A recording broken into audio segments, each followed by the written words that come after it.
दोस्तों, आप सभी को टॉपर ITI चैनल पे मैं पूजा कुमारी आप सभी का स्वागत करती हूँ।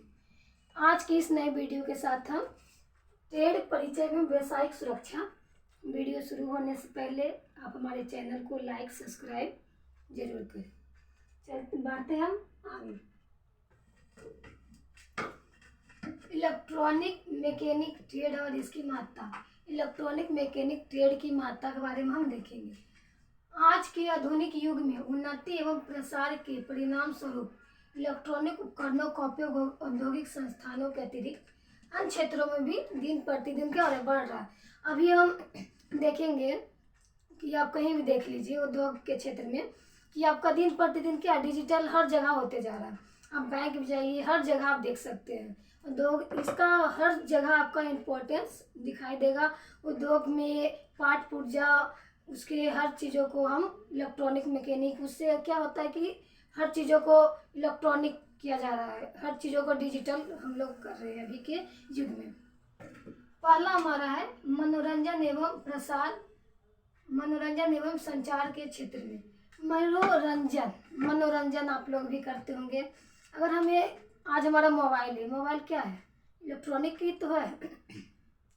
इसका भी आज हम बहुत तेज़ी के साथ यूज कर रहे हैं और हमें कभी नहीं मन लगता है चलो मोबाइल देख लो, माइंड फ्री कर लेते हैं। और संचार के क्षेत्र में आज हमारा जो मोबाइल से बात करते हैं, वीडियो कॉलिंग करते हैं, किस माध्यम से? संचार के माध्यम से हम अपनी बातों को आप तक पहुंचा रहे। किस माध्यम से? ये संचार के माध्यम से ही हो रहा है। तो आज हमारा क्या है, इलेक्ट्रॉनिक का ही कहीं ना कहीं देन है, तभी हम एक दूसरे के सामने हम लोग मिल पाते हैं, देख पाते हैं और आसानी से हम लोग बात कर लेते हैं। नेक्स्ट हमारा उद्योग के क्षेत्र में। अभी भी हम बताएं कि उद्योग के क्षेत्र में भी इलेक्ट्रॉनिक मैकेनिक का बहुत उपयोग होता है। हर जगह आप देख सकते हैं, कहीं भी आप जाइए तो अगर आप ITI किए हुए हैं तो आपको सरकारी जॉब हो या प्राइवेट सेक्टर का जॉब हो, आपको आसानी से प्रोवाइड हो जाएगा, बहुत आसानी से आपको मिल जाता है। अगर उद्योग के क्षेत्र में देखिए कल कारखाने वगैरह ये सब में भी यूज होता है। अगर आप किसी कंपनी है तो वहाँ भी आपका इलेक्ट्रॉनिक मैकेनिक का महत्वपूर्ण है। चिकित्सा विज्ञान के क्षेत्र में, चिकित्सा के क्षेत्र में भी इलेक्ट्रॉनिक का उपयोग है। आज हम एक्सरे मशीन देखते हैं, कैसे पता चलता है कि किसी व्यक्ति का हड्डी टूटा हुआ है, क्या प्रॉब्लम है उसमें। इलेक्ट्रॉनिक मैकेनिक के माध्यम से हम ये सब उपकरणों को हम बना लेते हैं और हम पता कर लेते हैं, पता भी कर चल जाता है कि नहीं हमारा ये फॉल्ट है। तो चिकित्सा के भी क्षेत्र में इलेक्ट्रॉनिक मैकेनिक की अहम भूमिका है। नेक्स्ट हम आते हैं दुर्घटना, एक्सीडेंट अभी का तौर पे ये बहुत ही आम बात है, हर दिन एक्सीडेंट देखने को मिलती है। दुर्घटना एक ऐसी बिना योजना वाली तथा नियंत्रित ना होने वाली घटना। एक्सीडेंट अगर होता है तो ये बिना योजना को होती है। ऐसा नहीं कि आप लोग रोड पे चलते हैं तो सोच के घर से चलते होंगे कि नहीं आज बाइक चला रहे हैं तो हम एक्सीडेंट करेंगे, ठोकर लगा देंगे, ये सब आप सोच के नहीं चलते होंगे। तो ये बिना योजना वाली है, आप इस पर नियंत्रित नहीं कर सकते हैं। अगर आपका ब्रेक फेल है तो आप नियंत्रित नहीं कर सकते हैं, उस स्थिति में आपकी दुर्घटना होने की चांस बहुत ज़्यादा होती है। तो ये सब अब आम बात हो चुकी है। नेक्स्ट आते हैं हम दुर्घटना के कारण। दुर्घटना के कारण हम देखते हैं कि क्या क्या कारण है। पहला कारण है असावधानियाँ। अगर हम चल रहे हैं तो असावधानियाँ अगर हम नहीं बरते तो वो हमारी दुर्घटना का बहुत बड़ा कारण बनता है। अगर हम रोड पे चल रहे हैं, मोबाइल से बात कर रहे हैं तो क्या हमारा दुर्घटना का कारण हो सकता है, क्योंकि हमारा ध्यान कहीं और चला जाएगा तो हम कहीं और हम एक्सीडेंट भी कर जाएंगे। उस परिस्थिति में इंसान का मृत्यु भी हो सकता है और होता भी आ रहा है बहुत। ये सब अब आम बात हो चुकी है। आरुचि अगर हम ये आरुचि दुर्घटना का कारण है तो आरुचि अगर हम किसी काम को कर रहे हैं, इलेक्ट्रॉनिक मैकेनिक में ही अगर हम किसी काम को या किसी कंपनी में हम काम कर रहे हैं तो हमें किसी काम को करने में मन नहीं लग रहा है, फिर भी हम उस काम को कर रहे हैं, तो वैसी स्थिति में हमारा दुर्घटना हो सकता है। ये सभी चीज़ों को हम ध्यान रखेंगे, ठीक है। नेक्स्ट है जल्दीबाजी। जल्दीबाजी, हमको किसी काम को करना है और कंपनी भी जाना है, तो उस समय ये नहीं कि जल्दीबाजी हम कर रहे हैं और हम जल्दी जल्दी जाकर सोचेंगे कि हम काम कर लें, तो उस स्थिति में भी दुर्घटना हो सकती है कि आप अगर काम कर रहे हो किसी तरह से आपका किसी भी शरीर में कहीं भी आपको नुकसान हो जाए, तो ये दुर्घटना का बहुत बड़ी कारण है। नेक्स्ट है अज्ञानता। अज्ञानता जो है बहुत बड़ी समस्या है।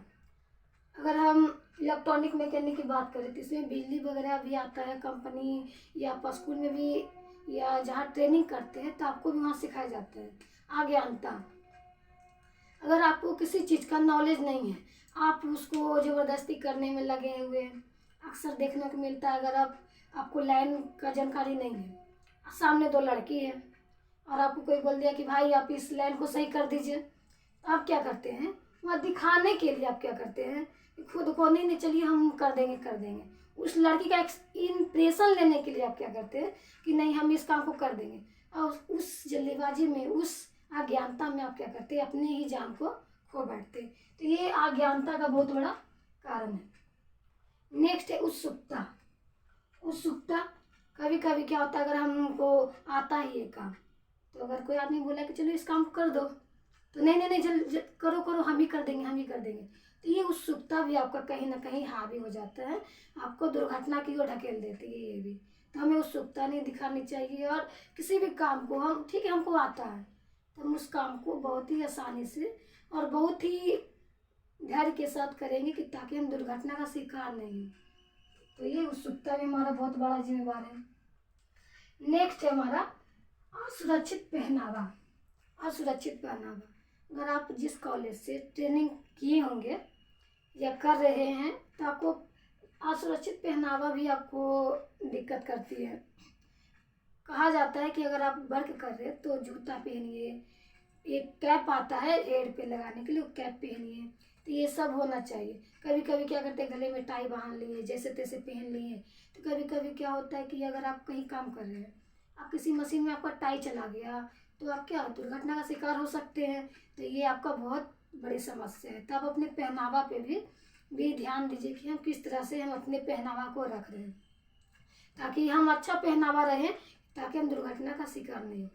नेक्स्ट हम चलते हैं अस्वस्थता या थकान।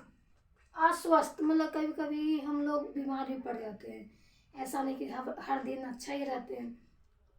ये 1 साल का टाइम है, बहुत जीवन में टाइम आता है, कभी कभी हम बीमार हो जाते हैं, और मजबूरियाँ के कारण, मजबूरी हो या किसी भी तरह की प्रॉब्लम हो या शरीर में थकान हो, फिर भी हमको काम पे जाना है, और ऐसी स्थिति में आप चले गए काम पे, तो आप उस स्थिति में क्या करते हैं कि थकावट, आपका तबीयत नहीं ठीक है, फिर भी आप काम कर रहे हैं, तो उस स्थिति में भी आपका जो मानसिक संतुलन है वो बिगड़ जाता है, वो थोड़ा ध्यान नहीं रहता है, मानसिक थकान रहता है, तो आपका दुर्घटना का कारण वो भी बहुत बड़ी समस्या बन जाती है। कंपनी वगैरह में ये सब बहुत देखने को मिलता है, क्योंकि वो आपके स्वस्थ या ना स्वस्थ होने से उसको कोई मतलब नहीं है, तो आप इसका पूरा ख्याल रखें कि हम फिट है या नहीं। नेक्स्ट है नशे की स्थिति। नशे की स्थिति, नशा बहुत बड़ी समस्या है अभी का। कहा गया कि नशा बंद हुआ है, नशा बंद नहीं है, अभी भी नशा चलती है। हम नशे की स्थिति को देखेंगे। नशा, अगर हम कोई भी व्यक्ति ड्रिंक कर लिया, मजदूर लोग ठीक है काम करते हैं मजदूर, तो वो ड्रिंक कर लिए जा रहे काम पे, तो वैसी स्थिति में करने का क्या करने लगेंगे, क्या वो कुछ और छू देंगे, तार को छू देंगे, बिजली को छू देंगे, या किसी भी काम को गड़बड़ कर देंगे, तो ऐसी स्थिति में दुर्घटना हो सकती है। तो ये सब पे भी ध्यान रखना चाहिए कि हम नशा नहीं करें और हम सही से काम करें। नशा आपके शरीर के लिए बहुत ही हानिकारक है। नशा आपके लिए, आपके परिवार के लिए और समाज के लिए भी बहुत ही खराब चीज़ है। ये एक अव्यवस्था को फैलाती है। नशा नहीं करना चाहिए, और नशा में आप कभी काम नहीं कीजिए। अगर आप नशा करते तो काम नहीं कीजिए, आप रेस्ट कीजिए, लेकिन नशा की स्थिति में काम नहीं करना चाहिए, वैसी स्थिति में दुर्घटना हो सकती है। नेक्स्ट है अनुशासन की कमी। अनुशासन की कमी के कारण भी दुर्घटना हो जाती है। हम लोग को सिखा दिया जाता है कि आप इस तरह से रहें, इस तरह से काम को करें, इस तरह के औजारों का यूज करें, तो हम लोग अनुशासन नहीं रहते हैं। जो मन में आता है स्टूडेंट लोग वो कर दिया, या मजदूर जो मन में आया सो कर दिया। तो वैसी स्थिति में क्या होती है, दुर्घटना हो जाती है। तो हमें अनुशासन और धैर्यता के साथ काम को करनी चाहिए। नेक्स्ट हम चलते हैं। आज स्वच्छता की कमी। आज स्वच्छता की कमी मतलब अगर आप गंदे संदे हो या जैसे तैसे हो तो आपको काम करने में मन नहीं लगेगा। अगर आप गंदा संदा पहन लिए, नहाए नहीं महीना दिन से, तो अगर आप काम करने गए तो आपको मन नहीं लगेगा। अब मन नहीं लगेगा तो वैसी परिस्थिति में आप दुर्घटना का शिकार हो सकते हैं। तो आप दुर्घटना के कारणों को, ये सभी कारणों को बहुत ही अच्छा से समझ लिए होंगे। उम्मीद है आपको समझ में भी आया होगा। और इस बातों को ध्यान रखें कि हम ऐसी स्थिति नहीं लाए, और आप भी एक अच्छे तरह से आप काम कीजिए, दुर्घटना का शिकार नहीं होइए। नेक्स्ट आता है वैद्युत दुर्घटना। वैद्युत दुर्घटना, वैद्युत दुर्घटना, बिजली का दुर्घटना भी अभी बहुत मतलब ये सब भी चल रहा है कि विद्युत दुर्घटना, अगर हम किसी चीज़ को नहीं जानते हैं, नहीं आता है, या नहीं किसी चीज़ को हम जान रहे हैं, तो हम उस चीज़ को नहीं करें, या तो उसके बारे में पूरा जानकारी ले लें तब काम को करें तो अच्छा रहेगा। अधूरा ज्ञान खतरनाक होता है। वैद्युत दुर्घटना के कारण होने वाली शारीरिक क्षतियाँ। वैद्युत दुर्घटना जो है, अगर हमारे साथ या किसी के साथ भी वैद्युत दुर्घटना होती है तो उसके शरीर में बहुत क्षति होती है। वैसी स्थिति में जान भी जा सकती है। शरीर पे छाले पड़ सकती हैं। अगर कोई भी व्यक्ति विद्युत का करंट का शिकार हो गया, सटा हुआ रह गया, तो उसके शरीर पे फूले फूले छाले पड़ जाते हैं, उसको बहुत कष्ट होता है। ये सब बातों को ध्यान रखिए। नेक्स्ट हमारा, शरीर के किसी भी भाग का मांस जल सकता है। अगर आप या कोई और भी या देखते भी होंगे, अगर वो विद्युत का शिकार हो गया, करंट का, तो वैसी परिस्थिति में क्या होता है कि आपका शरीर का मांस वगैरह भी क्या होता है, जल सकता है। इसमें नो डाउट है कि आपको कुछ नहीं होगा, ऐसा नहीं है। अगर हल्का फुल्का है तो आप बच सकते हैं, लेकिन अगर आप ज़्यादा देरी तक लटके हुए रह गए तो वो लटका देता है हमेशा के लिए। और वैसी परिस्थिति में हमारा मांस वगैरह जो होता है जल जाता है, और हाथ वगैरह ये सुखा देता है, और हमारा शरीर काम भी करना थोड़ा स्लो कर देता है। नेक्स्ट है रक्त का प्रवाह हो सकता है। रक्त का प्रवाह, अगर आप विद्युत के शिकार हो गए तो आपका पहला नंबर रक्त को भी सुखा सकता है। रक्त, अगर आप कहीं चोट, अगर बिजली का झटका लगा, कहीं गिर गए, आपको चोट लगा, तो वैसी स्थिति में रक्त का प्रवाह हो सकता है। नेक्स्ट हम चलते हैं, श्वास में रुकावट पैदा हो सकती है। हम सांस जो लेते हैं, रुकावट आपको पैदा हो सकती है। उस स्थिति में क्या होती है, अगर किसी व्यक्ति को करंट लगती है तो वो क्या होता है, मानसिक संतुलन भी थोड़ा उसका कम जाता है, और वो उसका श्वास जो होता है वो थोड़ा कम हो जाता है। वैसी स्थिति में कई बार इंसान की मौत भी हो जाती है। कहीं कहीं होता है कि ले जाते अस्पताल जाते जाते मौत हो जाती है। तो दुर्घटना से आप लोग बचिए। और श्वास लेने में उसको दिक्कत होने लगेगी, ये तो बात सही है, क्योंकि अगर उसके शरीर में कहीं भी क्षति होती है, कहीं उसका शरीर उसका सूख गया, जल गया, तो वहाँ से जो रक्त फ्लो है वो थोड़ा बंद हो जाता है, वो थोड़ा कम हो जाता है। अब बंद भी हो सकता है, उसका कोई गारंटी नहीं है। वो तय करता है कि कितना तेजी से आपको झटका लगा, वो विद्युत पे तय करता है। नेक्स्ट है व्यक्ति मूर्छित हो सकता है। व्यक्ति बेहोश भी हो सकता है अगर हल्का फुल्का अगर करंट लगा हो। अगर आप हल्का फुल्का कोई भी व्यक्ति उसका शिकार हुआ हो हल्का करंट का, तो आप मूर्छित हो सकते हैं या दूर फेंका सकते हैं। अगर ज़्यादा आप थोड़ा होता है हल्का कलेजा का, कोई होता है हल्का, उसका हट होता है हल्का, तो वो बेहोश भी हो जाता है। करंट हल्का सा लगा, बेहोश हो गया, तो ये बेहोश हो भी सकते हैं। अतः उपरोक्त दुर्घटना से बचने के लिए हमें आवश्यक सुरक्षा नियमों का पालन करना चाहिए। हमें दुर्घटना से बचने के लिए आपको बहुत सारे नियम भी होते हैं, वो नियम आपको आगे वीडियो में आपको हम प्रोवाइड करेंगे।